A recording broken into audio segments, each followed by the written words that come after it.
Alright, so this is going to be my full set review of OP-09. The card list just came out on Friday, didn't have time to record it then, but we're going to take a look at it now. This is going to be every single card on OP-09. I'm just going to put it into one video. I'm not going to edit it, so if you enjoy this kind of longer episode, so that's great.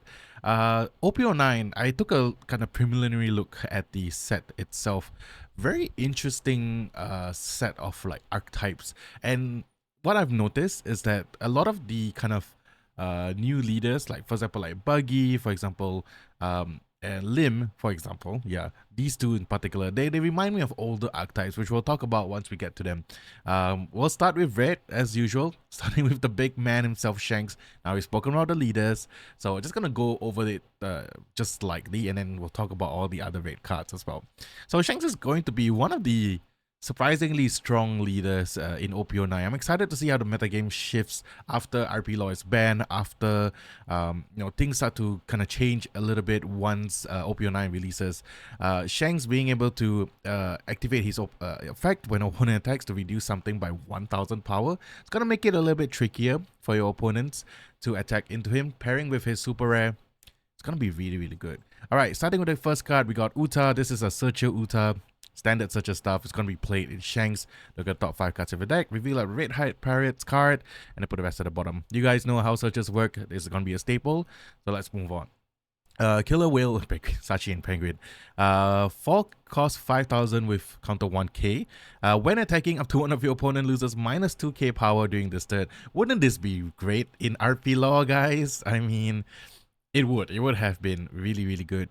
It is hard pirate, so technically you could play in that kind of low luster reprinted version of RP Law, but yeah, you're not gonna play it in that, I'm pretty sure. But it's still a really powerful effect, giving something minus 2k, and it's a easily great stated stat line, 4 cost 5k.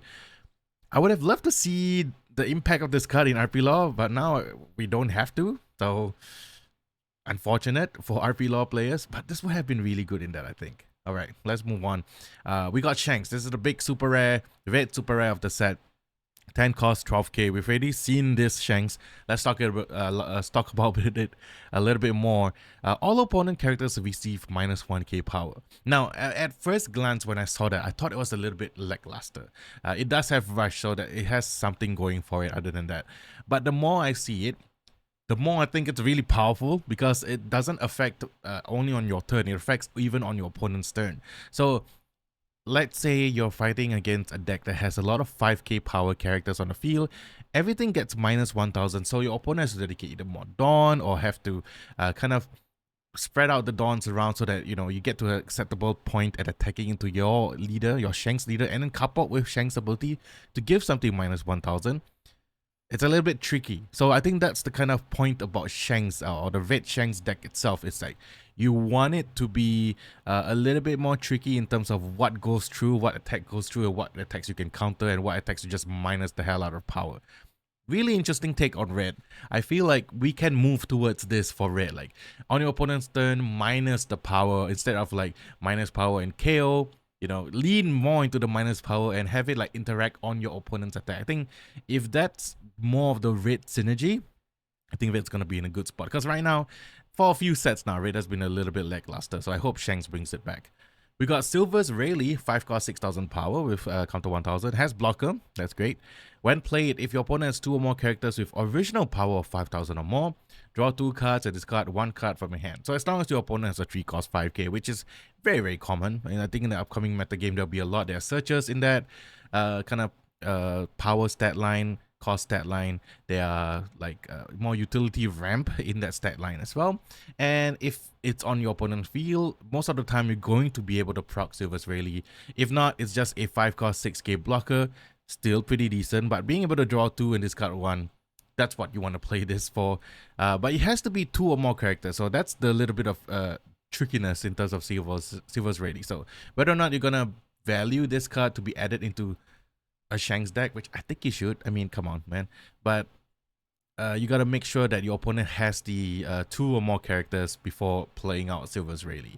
I think it's a really good card. It may not be like the go-to slot for the 5 cost 6k character, But depending on the metagame, I think Silver's really can just slot right in. 5 cost 7,000, Howling Gap. I forgot his name. I think it's Howling Gap, yeah. Let's move on. We got Heat. Now, there is a little bit of sub-trait, sub-cards in like red itself. I think even purple, that actually does really well for red, purple, Eustace kit from SD10 as well. Which is, wow, surprising because that leader hasn't been good since it came out. So the fact that there could be, potentially, there could be a way to make that leader great. I think the time for red purple Eustace kit is coming back, y'all. Okay, 3 cost 4,000 power with counter 1,000, has blocker. On play, where up to one of your leaders with power 4,000 or less gets plus 1,000 power during this turn. So if you don't know what RP Eustace kit, oh, it's so weird saying RP kit instead of RP law. RP kit, if you have like 5, it starts with 5 life. If you have more than 3 life, I think you get minus 1,000 power. So this at least brings it back up to 5k power for the turn, and it's a decent like turn 1 or turn 2 play, and then you can attack with your leader. That's great. Yeah, I really want RP kit to kind of make waves in the meta game. I mean, I can't believe I'm saying that, but I hope that's someone built the deck list out there.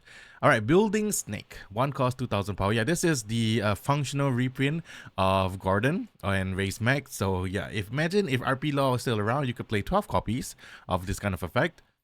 Don't know whether it's good or not, but yeah, I mean, there are reasons why they are comfortable in reprinting this.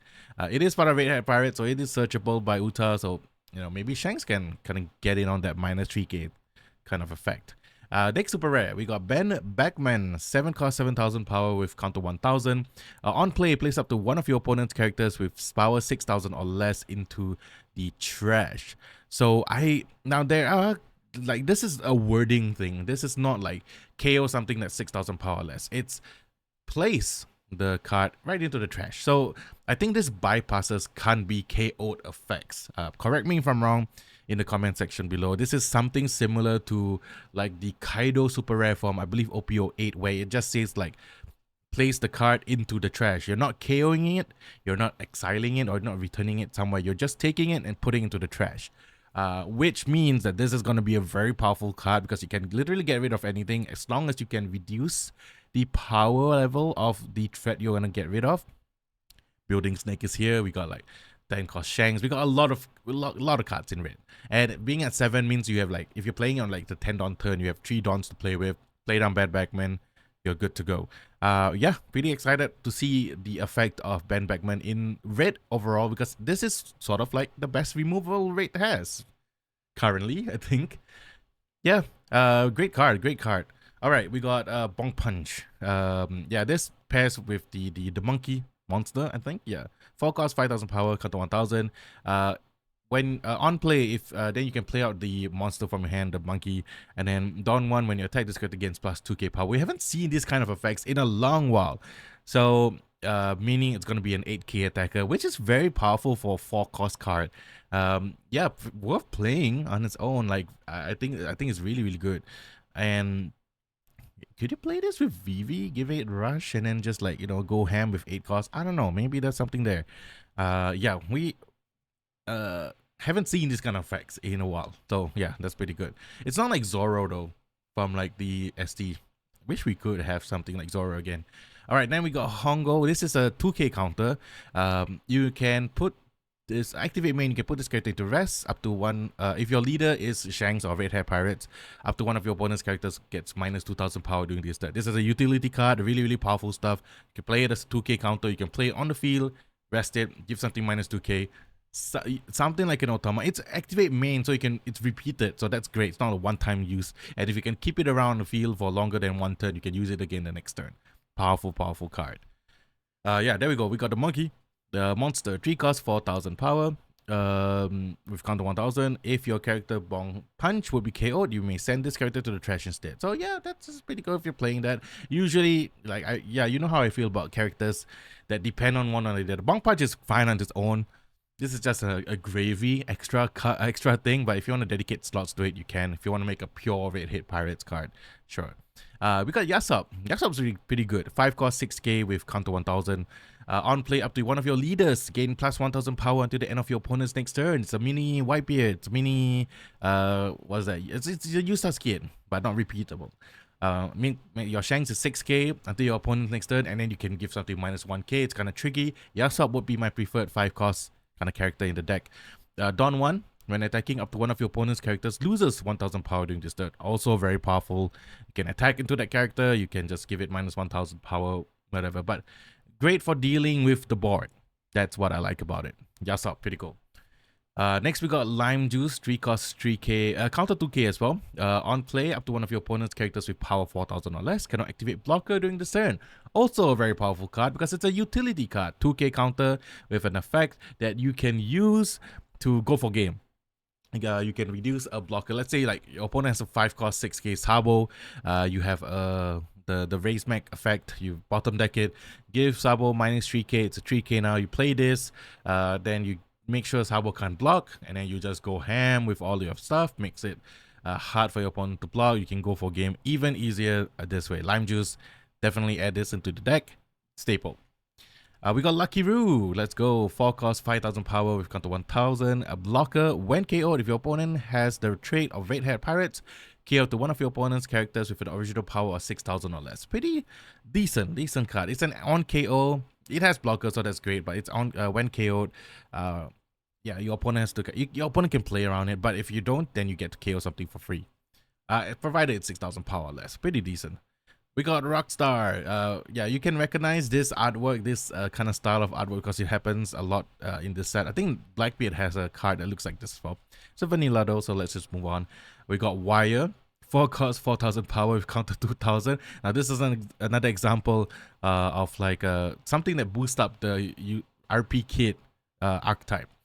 Dawn 1, if your leader has 7000 power or more, which useless kit can have, you can put Dawns on it, whatever. And the Kid Pirate's trait, which is RP Kit. This character gains Rush. So, pretty good.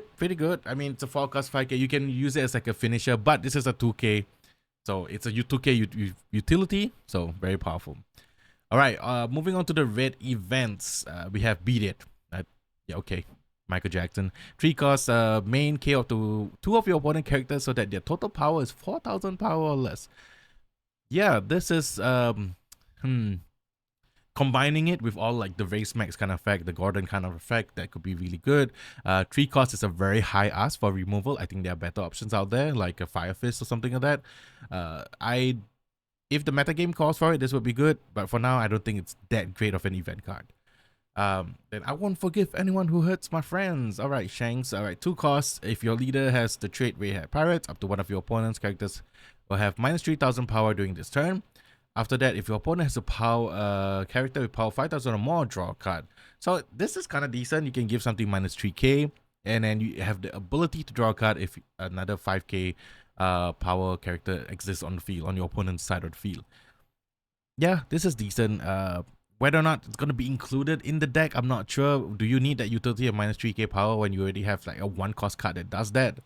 Not sure. Maybe the card draw is necessary. We'll see how the pro deck builders build the Shanks deck and see whether they include this. I don't see a world where this is included, but they might. And then yeah, this is your 1 cost event searcher for the Red Hat Pirates. Functions as the same as all the others. So yeah, this is definitely going to be played if you want to play it in conjunction with Uta. And then we have a new stage card called Red Force. This is when the Red Hat Pirates come into Marineford, which is such a great moment. It's a 2 cost stage card. You can rest the stage. If your leader has the trait Red Hat Pirates, up to one of your opponent's characters gets minus 1000 power during this turn. So it's an activate main. You can do it on your opponent's turn, but this is pretty powerful. Combining with like Yasop from just now, I think you can reduce something by like 2000 Yasop, and then from this makes it, you know, like you can attack into your opponent's stuff, like reducing the power through the power of Haki of the Red Hat Pirates, reducing the power of your opponent's characters, and then just swinging in. I like it. Pretty interesting stuff. All right, red. Powerful. I think summary of red is just that I like Shanks. I think it's going to be a little bit defensive given the minus 1000 thing, but you do still have like so many more aggressive cards, especially like in the super rare or the secret rare. Actually, we should talk about the secret rare because it is rare. So let's talk about Goldie Roger real quick. Yeah, 10 cost, 13,000 power. That's great. Rush. And when your opponent activates a blocker, if either one of you or your opponent has 0 life, you win the game. You can slot this guy in to the Shanks deck. You need like 2 copies. If the condition is there, it's fulfilled, you win the game. And this is one of the best cards in red, for example, because every time your opponent gets to 0 life, or your opponent actually has like has brought you to 0 life, right?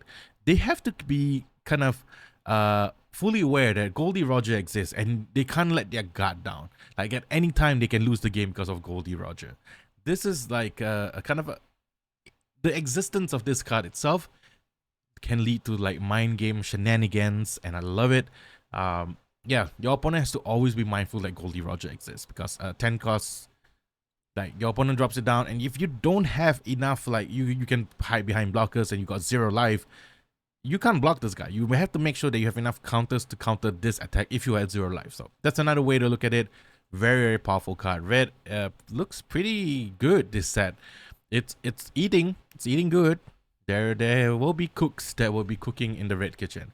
Let's move on to green and purple. Now I don't really like Lim as much. I don't like the Odyssey subtrade, but what it reminds me of is a little bit of combination between like Calgara and green purple film Doflamingo, or like the film archetype in general.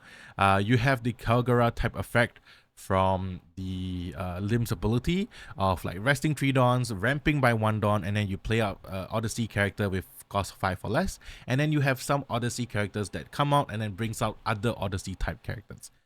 So yeah, it's the downside is your characters appear in rest mode, but you're not attacking with them anyway. There's no rush cards, so that's fine. We start with Adio, the kind of the other main character of like Odyssey, or the other featured character, not main. But it's a 9 cost, 9,000 power, super rare. Then if your leader has the Odyssey subtrade, activate up to 3 of your Dawn cards. So when you play it, you get 3 Dawns back. If you play on a 10 Dawn turn, you get like 4 Dawn left to work with. Then when your opponent attacks once per turn, you can rest 1 of your Dawn cards. Up to 1 of your leader or characters get plus 2k power during this battle. So immediately that 1 Dawn becomes like a plus 2k counter, which is really powerful if you want to kind of just defend against the wide attacks of your opponent. And you have a 9 cost 9k body on the field.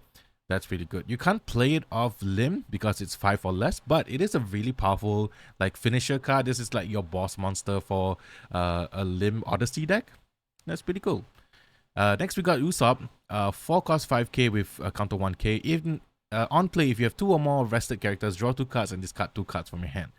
This is a pretty decent, you have to kind of set it up, because if you're playing this on like your turn 2, yeah, your second turn, maybe I don't know, you got to play something out first, or you can use Lim's ability to play out Usopp or something. As long as there's 2 rested, then you can benefit from drawing 2 and discarding 2, which is, you're probably not playing it so early in the game, but in the later half of the game, I think, yeah, definitely Usopp gonna be a staple for this. Being able to draw 2, discard 2 is a Sabo kind of effect, and it's an on play, just powerful stuff. You just need to fulfill the 2 rested characters.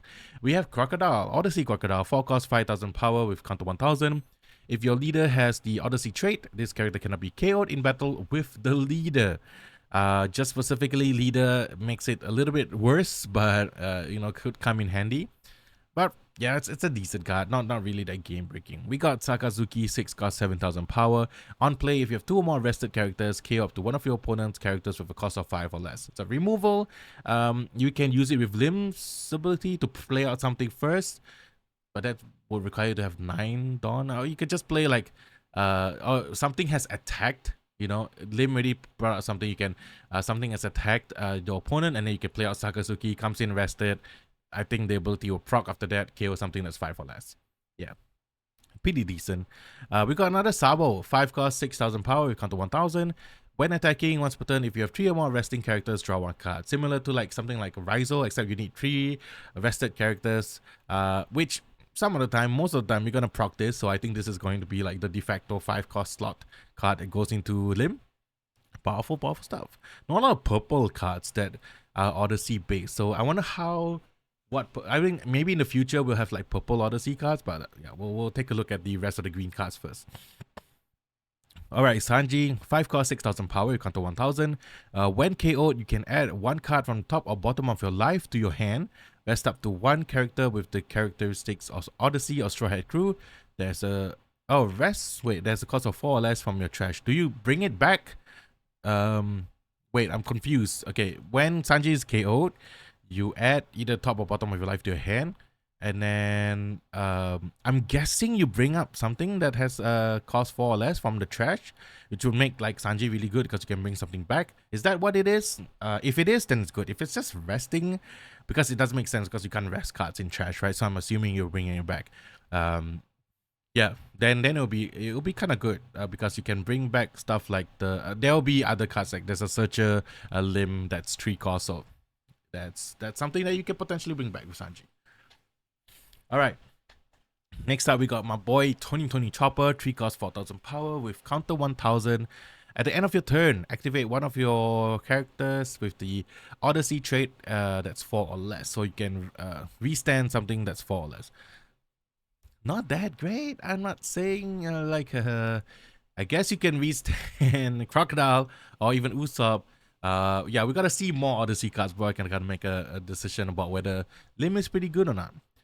Trafalgar Law is pretty interesting. 3 cost 4k with counter 1000. On play, you can return one of your characters to the owner's hand. Play up to one character card with the characteristic of Odyssey at the cost of 3 or less other than Trafalgar Law from your hand. So it's doing the Room Shambles thing. The good thing is that you can return one of your other characters. So let's say there are like I think there's like a 2k something like a Perona. No, not this Perona, but there's a utility card that you want to return back to your hand, and you can play out another like the Limb Searcher as long as it has the trait Odyssey and cost 3 or less. Yeah, this could be interesting. Could make use for like other shenanigan stuff. But yeah, that's about it. Then we got Dofi. All right, Dofi's back. 5 cost, 6,000 power, cut to 1,000 with blocker. And at the end of your turn, if you have 2 or more rested characters, activate this character. Yeah, that's pretty good. Like as long as you attack with your board or you just summoning out stuff with Limb, and you put Dofi out with Limb's ability, it comes in rested, and then you can just restand it on its own. Yeah, this is a really good card for Limb specifically. We got Rosinante as well. 3 cost 4k with counter 1000. Blocker, when your opponent attacks once per turn, activate this character or restand this character. Okay, so you can, for example, if you block and it survives, and then your opponent attacks, you can activate this ability to restand it and then block again. That's how I'm picturing this would work. Very specific in terms of like, because it's only a 3 cost 4k. It's if it's blocking, it's gonna die most of the time. I'm gonna turn on the light so you guys can see me better. But yeah, this is there are situations that this could be really good because it can give you 2 different blocks. But it is very specific. But I think it'll be good. Actually, you don't even need to use this in like Limb. You can use this in like other decks. No, even Rosinante, the leader itself. We do have a Rosinante leader. Could be interesting though. If there's a way to kind of boost up the power of this, and you can have like multiple blocks on your opponent's turn, that's gonna be really annoying for your opponent. Put a Eustace kit in there, the 8 cost kit. I don't know. I'm not gonna cook that much with this. Not really my favorite kind of archetype, but hey, send this to Noah. Maybe he'll make something. We got my girl Nico Robin. 4 cost 5,000 power with counter 1,000. When played, if you have 2 or more rested characters, all of your characters with the trait of Odyssey or Straw Hat Crew cannot be KO'd by effects until the end of your opponent's next turn. Great protections kind of card. 4 cost 5k. That's pretty decent as well. Yeah, I think it protects the rested characters on your field, at least when you're playing Nico Robin. So your opponent can't just like, okay, your characters are rested, let me just attack into them instead of the leader. This at least protects them. Oh wait, no, it's by effects. Sorry, brain fart. Yeah, if it's by effects, then okay, at least there's some protection there. You can still counter stuff. If it was just cannot be KO'd, that would be really strong. Might be like a super rare level at that point, or rare level at that point. Yeah, in that case, this is just decent. This, however, is a thing that I want to talk about. It's Perona. It's a 1 cost 2k plus 2k counter. It's a Searcher, for Trillerback Pirate cards or Dracul Mihawk. And then once you search, you place the rest at the bottom of your library in any order that you like, and then you gotta discard a card. That discard is not, I repeat, it's not a downside for Perona, because you're playing this in green black Perona that has access to Gecko Moria. Sorry, I was blanking on the name there. Yeah, Gecko Moria. You can set up your trash, man, and then like have Gecko Moria come in, and then like the card that you discard is already there. You put like a what? You can discard your early like Rob Lucci or something, and then you can bring it back and discard like Rebecca. You can bring it back. I don't know. Okay, the slight upside is that this is green, so you can only play it in like green black decks if you want to play it with Gecko Moria. The downside is that now you can search for Gecko Moria in Perona decks. I'm excited to see how Perona improves. And Perona is actually a pretty decent deck. A lot of people have been playing it. It is like, even though it's not performing like crazy well, the Perona list has like topped or won flagships or topped like certain events. It's just that because of the dominance of Red Purple Law and all the like Rob Lucci's and also like Black Yellow Luffy's, I mean, those are the more popular decks to come out, so you'll see more of them. But Perona is actually not a bad deck. It's actually a pretty good deck, and this is going to just be making it even better. So excited to see the Perona lovers, yeah, what you're gonna cook with Perona right there. All right, next up we got Podcast the Ace. This is a 5 cost 5,000 with 2k counter. On play, if you have 2 or more characters that's rest, put up to one of your opponent's characters with a cost of 5 or less into rest. So you can rest something that's 5 or less. It's a 2k counter, it's a utility card. Yeah, you can use this to rest blockers. Surprisingly, you can use this to rest Sabo. And yeah, go for game that way. Pretty decent. Alright, Monkey D. Luffy, on play, 5 cost 6,000 power with counter 1,000. On play, if you have 2 or more characters in rest, put up to one of your opponent's characters with a cost of 6 or less Dawn into rest mode. So same thing, you can rest something. Yeah, it's either you play this or you play this. Lim can bring them out really, really fast as well. Yeah, I think that's pretty okay. It comes in rested. Maybe like the other characters that are on your field can attack. I don't know. I'm kind of iffy about Lim. But then we have a Lim Searcher. 3 cost 5k, and then it's a Searcher similar to what's that? The Lilith from Vegapunk deck, but it has an additional ability of at the end of your turn, if you have 3 or more rested characters, activate this character. So at least there's something that can withstand Lim. It's a little bit more powerful in that sense, but it is a Searcher. You can play it out early. You can play it out with some other cards as well.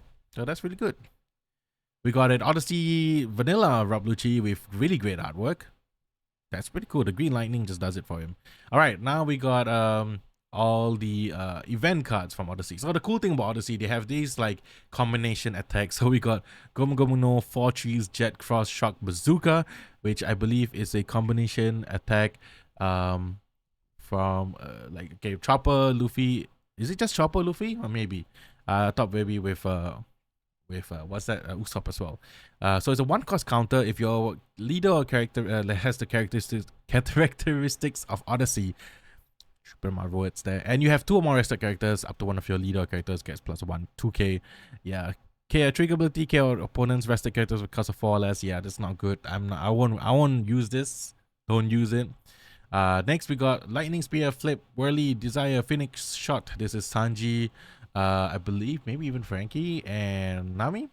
Main, 3 cost main, if you have 2 or more rested characters, K up to one of your opponent's characters with a cost of 4 or less. That's pretty decent. At least it's the KO thing. It's 3 cost though. It costs really a lot.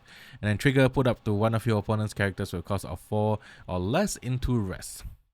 Yeah, I mean, like, pretty decent, but same thing. I don't see it really being played. We got Soul of Frankie, Wind Speed Meter, Boxing Morning Sword, Frankie, Brooke, and Nami. 1 cost counter, up to one of your leader or character gets +2k. Afterwards, if you have if your leader has the characteristics of Odyssey trait, and you have 2 or more rested characters, activate a restand up to 2 of your characters. That one is pretty good. Being able to restand like your chopper blocker, restanding like blockers essentially after a 2k counter, that's pretty good. That's pretty good, man. Yeah, this one I kind of like. It has to only work if your leader has the Odyssey sub-trait, which is only Lim for now. Then trigger is rest up to one of your opponent's characters because of 4 less. Yeah, that's fine. Okay, let's summarize Lim a little bit before I move on to blue. This is going to be a slightly long video. I'm probably going to split it into 2 parts. Yeah, Lim, if you like Odyssey, if you like the cards in Odyssey, I think this could be really, really powerful. I think it's going to be one of the like popular decks, something like Calgara coming up at the front. People are playing it, people will play it, bring out all their 5-cost Odyssey, and then they realize it's not really that great at the end of the day. I think Adio is pretty decent as a super rare, but I mean, at this point, I'm not a fan of Odyssey. That's the first point. I have other decks that I want to play with, and I think people kind of move past the Lim deck, similar to like all the film stuff, unfortunately. But you know, it still has decent cards. If you want to play it, go ahead. Now I want to talk about Buggy, man. All right, so the blue archetype for this, there's not only cards for Buggy, there's cards for like Nami as well, which we'll talk about later on. Now Buggy reminds me a lot about Ivankov, you know, bringing out stuff and bringing out like characters, like characters to bring out other characters and stuff like that. But yeah, for Buggy specifically, you know, just rest 5 Dawn, discard a card, and you play any character with the cross guild characteristics. Really, really powerful stuff, and it's a lot of powerful stuff. So essentially anything that's higher than a 5 cost that you can play out, 10 cost Buggy, 7 cost, what I think like Mihawk or Crocodile, I don't know. Yeah, those are the cards that you want to bring out with Buggy's ability because it's making them cheaper. We'll start with Elvira, just straight up Opie One Piece card game. 5 cost 6,000 plus 1k. When KO'd, if your leader has the cross guild trait, then you can play out one character with a cost of 5 or less other than Elvira. There are a few targets that you can, and this is good because it's like on KO. You can play out Elvira like really, really early and then like start swinging. If your opponent deals with it, sure, you then bring out something else other from your hand. Yeah, this is a pretty decent card for like a 5 cost 6k for Buggy. Oh yeah, there's also a little sub-trait for the blue Whitebeard Pirates. That's a really cool Odin card as well. This is Ezo, which is something like it's a 3 cost 4k. Then whenever you attack, you can look at the top 5 cards. You search for one country or Whitebeard Pirates. Then you can place the rest at the bottom of the deck and discard 1 card from your hand. So something like the super rare Law, except that you have to discard a card. Don't think that this is going to be really played. There are better searches out there, especially like we already have an Ezo that searches, so we don't really need another one unless you want to play in like Marco the Phoenix. You can, but I don't think it's going to be played. Next, we got Kabaji. If you have Buggy or Moji as your character, this character cannot be KO'd in battle. So that's another one that, you know, very, very difficult to get rid of, except by effects, and it has a plus 2k counter, so it's a utility card. Very good. Yeah, this is one of the cards that I was talking about. It's Crocodile, 7 cost 7,000 power with counter 1,000. On play, play up to 1 character card from your hand with a cost of 5 or less, and a characteristic including the trait Cross Guild or Baroque Works. Not formal Baroque Works, but just Baroque Works. Even though he is formal Baroque Works, which is kind of weird. Yeah, but yeah, this is really good because there's like I believe there's like a Mr. 1. I'm just gonna skip through. I want to show you all the cards because a Mr. 1 that works really well with this. It's a 5 cost 7,000 vanilla, and then you play out your Crocodile, you play out Mr. 1. Does it remind you of like Ivankov bringing out Luffy? Right? I mean, that's what my mind went through. There are other cards as well. You can play Crocodile into Elvira. You can play Crocodile into so many other cards. Yeah, Crocodile is going to be like the linchpin because you use Buggy's ability, rest 5 Dawn, play Crocodile, and you play out another thing. Yeah, you're going to be swarming the board that way. And here he is, Kozuki Odin, 9 cost 10k, double attack, Wano Country and Whitebeard Pirates. Has double attack, and when KO'd, draw 2 cards and discard 1 card from your hand. Yeah, I like this card, man. I really do. Great artwork as well. This is the point where I think he's going to be attacking Whitebeard. Yeah, attacking Roger. This is when he was already sailing with Whitebeard. I love this moment. Yeah, pretty decent card for a common. Not bad. If 9 cost is pretty heavy, but you're 10k power there. That's fine. Yeah, this is also another one. Dracul Mihawk, 6 cost, 7,000 power. You can bring it out early with Buggy's ability. Has blocker, and on play, draw 2 cards and discard 1 card from your hand. Yeah, this is definitely going to be a staple in buggy decks. Actually, not only in buggy decks, you can play this out in like any other blue decks, because draw 2, discard 1 is pretty good and has blocker. So as an inbuilt protection, I can see like a world where like even the old school Crocodile, ST03 could play this. You can even play this in could you play this in Nami? That's the thing, because you're drawing 2, you have a blocker on the field to block any incoming attacks. You can leave up Dawn for your events. I'm just saying, could this be used in Nami? Probably not, right? Because you want to leave up more Dawns for counters, but hey, you're not using those Dawns anyway. Might as well. I'm just saying.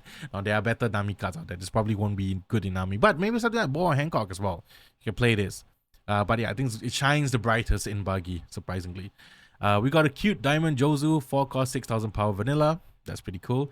This is the card I'm talking about. It's a 1 cost, 1,000 power Nami with counter 1,000. When attacking, look at the top 5 cards of your deck. Reveal up to 1 blue event card and add it to your hand. And place the rest at the bottom of your deck in any order. Yeah, this Nami is really powerful, because you don't really care if the attack is successful or not. You just want to be attacking with Nami. And you can have 4. This is like a great turn 1 play. You just play Nami, and then the next turn you just keep searching. Your opponent has to deal with this Nami because they don't want you to continually search with this Nami. So they will attack into this Nami. So inbuilt protection for you. And furthermore, the bottom like ordering of the cards that goes to the bottom of your deck is going to be super important in late game for Nami.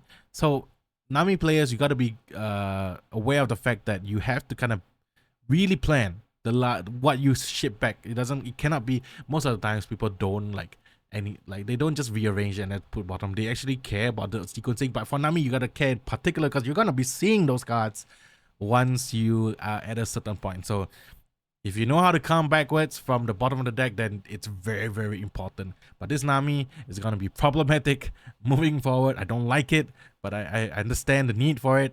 Yeah, Nami just gets better Nami cards every set, yo. All right, next we got Buggy himself, the 10 cost 12k Buggy. On play, place up to one of your opponent's characters at the bottom of your deck. Okay. After that, if you do not have 5 characters with a cost of 5 or more, place this card at the bottom of the deck. So what you need is if you have a field of 5 or like 4 characters that has all 5 costs or more, and then you play out Buggy with Buggy's ability, you get to keep Buggy. But if you don't, it's a 5 cost removal for anything that exists in the game. So yeah, it's like what's that? Red Rock, Red Rock. Yeah, except you pay 5 with Buggy's ability. It's Buggy. You're gonna play this. I think you're gonna play this. Don't know you're gonna play how many copies, but like you're gonna play at least 2, maybe. It's just a removal. Treat it as a removal that you can play out with Buggy. That's pretty powerful on its own. So that's great. We got another Marco the Phoenix, 3 cost, 5,000 power. During your turn, during your opponent's turn, you can discard 1 card from your hand. When this character is KO'd by your opponent's effect, then you can bring this character into play from the trash in invest mode. Yeah, that's pretty decent. This Marco doing Marco things, doesn't have anything else going for it. But it is a 3 cost 5k, so it's an early turn play. Yeah, that's pretty decent. We got my man Moji, 5 cost 5,000 power with counter 2k. On play, look at top 5 cards of your deck. Reveal up to 1 Richie card and add to your hand. So it's a searcher specifically for Richie. It's a 2k counter, so there you go. This is Richie. It's a 2 cost 2k with blocker. Yeah, that's pretty decent. We got Mr. One, Das Bones, which works really well with Crocodile and any other like 5 cost cards out there for Cross Guild. This being the best because it's a vanilla. And then we got Mr. Tree, 1 cost 2k plus 1k. On play, look at the top 4 cards of the deck. So this is your searcher, similar to like Pudding. It's only 4 cards. I think that's fair. Look, you can search up to for Cross Guild or Baroque work. So hey, purple, blue Crocodile players, you got a Baroque work searcher in Mr. Tree. I don't know who wants to play Baroque works now, but you can. And then yeah, we move on to all the events. So first we got the Cross Guild event card, which is the searcher for the event searcher, but only top 4 cards. That searches only for Cross Guild, not including Burrowworks this time. But yeah, it's a searcher event, pretty good. You can play this with alongside Mr. Tree. We got special Maggie Ball. Okay, 2 cost event card. Your opponent returns one of their own characters with a cost of 6 or less to their owner's hand. Yes, bring this kind of effects back. We need tempo cards in blue. We don't need like bottom deck cards in blue. We need tempo cards. We just want to return it back to your hand. It's fine. Take a turn off, and then at least you're not salty that it goes to the bottom of the deck or something. That's fine. And then main, your opponent, then this is good. It's 2 costs. It's 2 costs only. Like, you can return so many things in 6 cost. Slow the game down a little bit. Bring out your own cross guild stuff with Buggy. I like it. Trigger is return up to 1 character with cost of 3 or less to his owner's hand. That's fine. And then Steam Murder, 2 costs counter. I think this is for Nami, man. Up to one of your leaders or characters gains plus 3k power during this turn. Okay. During this battle. Afterwards, discard up to 2 cards from your hand and place the same number of cards you discarded from the top of your deck into the trash. Yeah, this is a Nami card for sure. Not sure if people are going to use this because you got to discard 2 cards from your hand and then discard 2 or discard 1 from your hand, and then you can trash up to 1 or 2 cards from the deck. Nami players, let me know. But the trigger is good though. You get to draw 1 card, so that definitely leans towards the Nami archetype. Nami players, let me know if this is something that you would consider playing in a Nami deck. And then yeah, moving on to the last card in blue. Before I end this video, we're gonna move the rest to part 2. We got Karai Ball, which is the cross guild kind of area. It's a 1 cost stage card. Activate main, place 2 cards from your hand at the bottom of your deck in any order. Then you can rest the stage. If your leader has the cross guild, draw 2 cards. So you essentially just bottom 2, draw 2. Great way to filter out the cards in your hand. Just by resting the stage. I think this could be playable. I mean, this could be like just a way to kind of filter. I think Ivankov even had that stage card that they use, so this definitely would be played because there's no downside except for you bottoming 2 cards from your hand. 2 cards that you may not even need, and then you draw 2 cards that you potentially could need. There you go. This is a good stage card. And yeah, let's recap Buggy a little bit. I think Buggy is pretty interesting. Buggy is definitely going to be played 100% in this meta game moving forward. Not because it's strong, but because the Buggy is really popular as a character. But I do think that the cross guild cards are very, very powerful. Crocodile, Mihawk being one of them. And the more cross guild cards get introduced, Buggy is going to be even more powerful. If not, you can play it as a generically good blue cards. You got a lot of removal, bottom deck stuff in blue. You got a lot of card draw in blue. Buggy is going to be played, man. I can't wait to see how it stacks up in the rest of the meta game moving forward. Anyway, that's it for part 1. We are going to talk about my favorite leader and favorite color of this set, which is purple. Monkey D. Luffy, so good, in part 2. So see you guys there. Thank you guys so much for watching part 1. See you guys in part 2. Peace.